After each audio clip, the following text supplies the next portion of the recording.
అందరికీ shalom, praise the lord. యేసు ప్రభు శిలువలో పలికినటువంటి విలువైనటువంటి 7 మాటల యొక్క అర్థాన్ని, పరమార్థాన్ని చూద్దాము క్లుప్తంగా.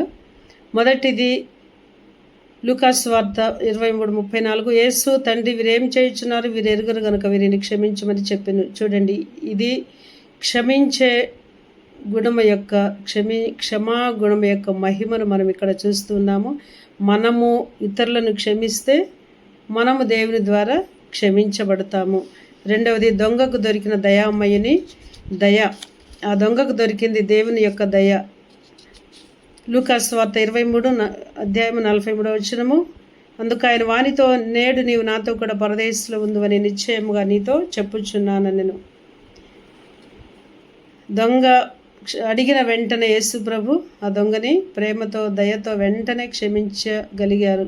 అయితే మన పరిస్థితి, దేవుని దయను మనం పొందుకుంటున్నామా లేదో అనే ఆలోచన చేసుకుందాము. మూడవది, యోహాను స్వార్త 19:26-27. యేసు తన తల్లియు తాను ప్రేమించిన శిష్యుడును దగ్గర నిల్చుండట చూచి, అమ్మ ఇదిగో నీ కుమారుడు అని తన తల్లితో చెప్పెను. తర్వాత శిష్యుని చూచి, ఇదిగో నీ తల్లి అని చెప్పెను. చూడండి, ఇక్కడ ఈ వచనాన్ని మనము జాగ్రత్తగా పరిశీలిస్తే అమ్మపై దేవునికి ఉన్నటువంటి ఆప్యాయత, అలాగే శిష్యునిపై ఆయనకున్నటువంటి శ్రద్ధను మనం ఈ వాక్యంలో చూస్తూ ఉన్నాము.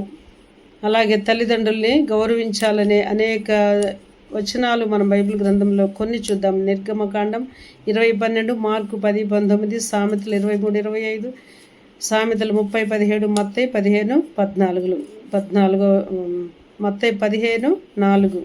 ఈ వచనాలన్నిటిల్లో తల్లిదండ్రుల్ని యేసు ప్రభు మాదిరి చూపిన విధముగా తల్లిదండ్రులను గౌరవించాలి, సన్మానించాలి అని మనము ఈ వచనాల ద్వారా మనం నేర్చుకుంటున్నాము. నాలుగవ మాట, మత్తయి సువార్త 27:46. నా దేవా నా దేవా నన్ను ఎందుకు చెయ్యి విడిచితివి. చూడండి, ఇక్కడ ఒంటరిగా ఎవ్వరూ లేరు. అక్కడ ఒంటరిగా ఆవేదన, ఎడబాటు, ఆక్రందన, కేక వేస్తున్నారు. ప్రభువా నన్ను ఎందుకు, తండ్రి నన్ను ఎందుకు విడిచిపెట్టావని. ఎందుకు తండ్రి విడిచిపెట్టారంటే మానవుల పాపం అంతా ఆయన మీద వేసుకున్నారు కాబట్టి తండ్రి రెప్పపాటు కాలము యేసు ప్రభువును విడిచిపెట్టవలసి వచ్చింది. ఈ ఎడబాటును భరించలేక ఈ విధంగా కేక వేశారు. అయితే మనం ఎన్నిసార్లు దేవునికి దూరంగా ఉంటున్నాము.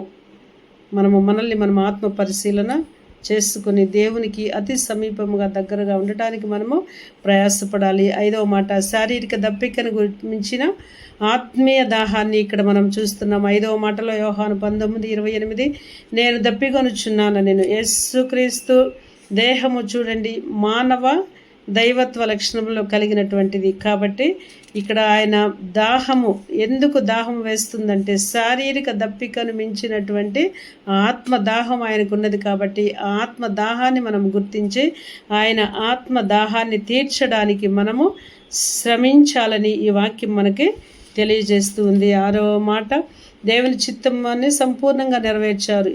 యోహాను 19:30, సమాప్తమైనది, ఇట్ ఈజ్ ఫినిష్డ్. దీన్ని గ్రీకు భాషలో టెటెలెస్టై అని అంటారు. అంటే అప్పు పూర్తిగా చెల్లించబడింది, పరిపూర్ణంగా నెరవేర్చాడు. తండ్రి తనకు అప్పగించిన పనిని పరిపూర్ణంగా నెరవేర్చారు. అలాగే దేవుడు మనకు అప్పగించిన పనిని మనము పరిపూర్ణంగా నెరవేర్చవలసిన వారమై విన్నాము. 7వ మాట, తండ్రికి ఆయన సంపూర్ణంగా సమర్పించుకున్నారు. లూకాసు వార్త 23:46. అప్పుడు యేసు గొప్ప శబ్దంతో కేక వేసి, తండ్రి నీ చేతికి నా ఆత్మను అప్పగించుకొనుచున్నాను నేను. చూడండి, ఆయన పరిపూర్ణంగా ఆయన తండ్రికి సమర్పించుకున్నాడు.